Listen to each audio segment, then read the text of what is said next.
Bonjour à tous et bienvenue dans ce nouveau vlog. Vous avez vu ce que je vois? Regardez-moi cela, le dieu flamme qui est présent. Alors le dieu flamme, on va voir s'il y en a qui savent de quoi je parle. Il s'agit d'une série télévisée, pas télévisée, sur une plateforme de streaming. Dans quelle série parle-t-on du dieu flamme? Et question, et à gagner un carambar quand je vous croise. Voilà. Alors, pas de vlog en roulant aujourd'hui parce qu'il fait beau et que vous imaginez bien que je prends un petit peu l'air. Il fait magnifique, donc ça sera un vlog en marchant. Aujourd'hui, je vais vous parler d'électricité parce que la saison est vraiment propice à cela et que j'ai eu l'un ou l'autre commentaire qui m'en parlait. Comme vous le savez, j'ai une batterie lithium fer phosphate de 105 ampères-h. Et on me demandait, tiens, pourquoi tu n'as pas un groupe électrogène? Alors, je sais qu'il ne faut jamais dire jamais, donc peut-être que si d'aventure il devait y avoir un hiver extrêmement rude, il est probable que je changerais peut-être mon fusil d'épaule. Mais pour le moment, il est absolument hors de question pour moi d'avoir un groupe électrogène, parce qu'un groupe électrogène, aussi beau, aussi cher, aussi performant soit-il, et aussi caréné soit-il, vous savez comme moi que dans un fourgon, on a une soute qui est ouverte sur le restant du véhicule, et je n'ai vraiment pas envie de me farcir des odeurs d'essence et des odeurs d'huile, éventuellement. Donc, no way, pas question pour moi de mettre ça dans ma soute. Qu'ai-je donc comme solution? Je fais un petit rappel parce que ces vidéos datent déjà d'il y a un long moment. J'ai donc ma batterie 105 ampères-h qui est de marque Wattstund, achetée chez solarpowersupply.eu. Voilà, je n'ai aucune action chez eux, je le dis tout de suite, et pas un centime de réduction pour quoi que ce soit. Donc ce n'est pas du sponsoring. J'ai acheté donc cette batterie chez eux qui me permet de voir ce qui se passe dedans grâce à une application. Donc ça c'est très intéressant. Et cette batterie lithium fer phosphate, de par sa technologie, je peux bien évidemment la descendre au niveau de sa capacité jusqu'à 10%, voire peut-être un petit peu plus bas, contrairement à une batterie plomb qui, elle, vous la descendez jusqu'à 40%, grand maximum. Au-delà, vous commencez à l'endommager. Donc c'est un truc qu'il faut absolument éviter. Désolé si ça bouge un petit peu, mais je tiens l'appareil à bout de bras, donc ce n'est pas évident.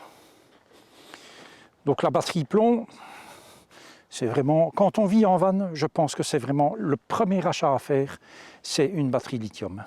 Cette batterie lithium, dans mon cas, ne me sert qu'à l'équipement de la cellule, ce qui veut dire l'éclairage, la pompe à eau et le Truma.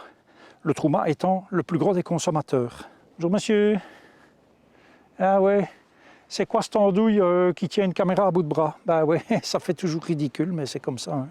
L'éclairage, mine de rien, l'éclairage principal, celui qui est au-dessus de la table, mais qui revient aussi en travers de toute la cabine, ça consomme quand même 2 ampères.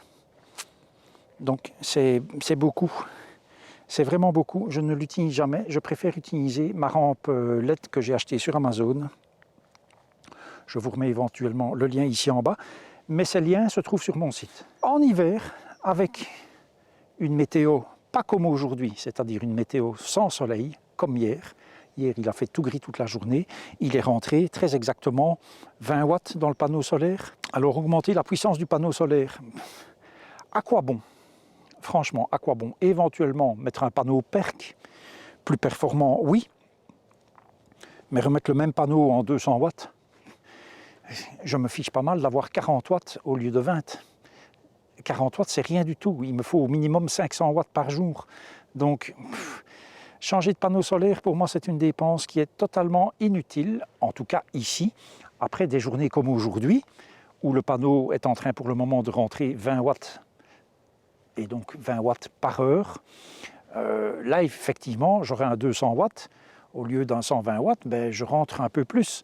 Donc là, c'est plus intéressant. Mais des journées comme ceci, chez nous, c'est extrêmement rare.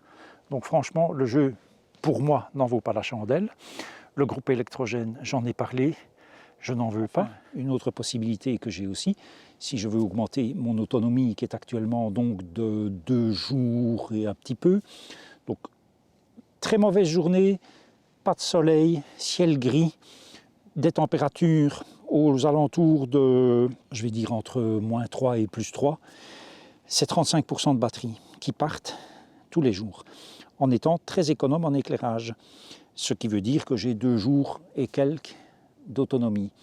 Si je double la puissance de la batterie, donc que je passe à une 200... Bonjour, je ne parle pas tout seul, hein, je parle à mes abonnés. Pardon? Bonne journée. Merci pareillement. C'est excellent ça. Si je double la capacité de ma batterie, que je passe à 200 ampères-heure, c'est bien beau, ça va me doubler le nombre de jours que je peux rester sans bouger. Mais 1, c'est extrêmement cher. 2, il ne m'est jamais arrivé de rester plus de 2 jours sur place. Et de 3, les 200 ampères, quand ils vont être vides, il va quand même falloir rouler pour les remplir, et il va falloir rouler 2 fois plus. Donc tout ça n'a finalement qu'un intérêt très limité, et je me dis qu'au final, la solution que j'ai adoptée dès le départ, c'est finalement la meilleure, en tout cas pour un cas comme moi, qui vit dans son van à l'année, qui est dans une région, contrairement aujourd'hui où il n'y a pas de soleil, hein, on a eu une saison absolument désastreuse. Donc c'est une bonne solution. Pour tout le reste, ordinateur, machine à café Senseo, etc., j'ai ma Goal Zero, donc c'est une Yeti 1400, c'est 1500 watts de disponible, avec une puissance de 1500 watts et 3000 watts crête.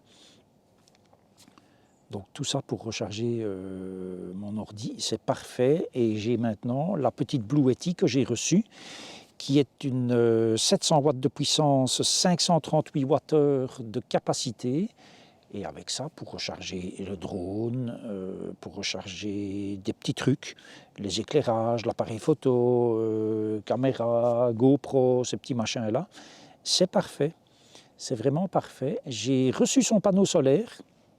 Vous vous souvenez que j'ai fait une vidéo de présentation de cette Blue Yeti, une vidéo sponsorisée, puisque j'ai reçu en cadeau cette batterie et son panneau solaire. Et le panneau solaire est finalement arrivé. Bon, je l'ai laissé chez mon fils, parce qu'il faisait moche. C'est dommage, si je l'avais eu aujourd'hui, j'aurais peut-être déjà commencé à la tester, mais ça fera l'objet d'une autre vidéo. Donc voilà ce que je peux en dire. Il est évident qu'à partir du printemps ou fin de l'hiver, qu'on a déjà des températures qui sont plus clémentes, le chauffage tourne beaucoup moins, les journées sont plus longues, donc moins d'éclairage. Donc tout ça fait que les problèmes d'autonomie disparaissent finalement relativement vite, même si les journées ne sont pas très belles. Le gros souci, c'est évidemment des périodes comme l'hiver chez nous. À mon sens, changer quoi que ce soit à mon installation, panneaux solaires plus gros, batterie plus grosse, tout ça ne va absolument rien apporter à partir du mois de mai-juin jusqu'à fin septembre ou fin octobre. J'ai une autonomie totale à 10 h du matin, et bien souvent la batterie est rechargée. L'été passé, j'ai même rechargé les 2 batteries de vélo, donc la batterie du vélo de ma compagne et la batterie de mon vélo.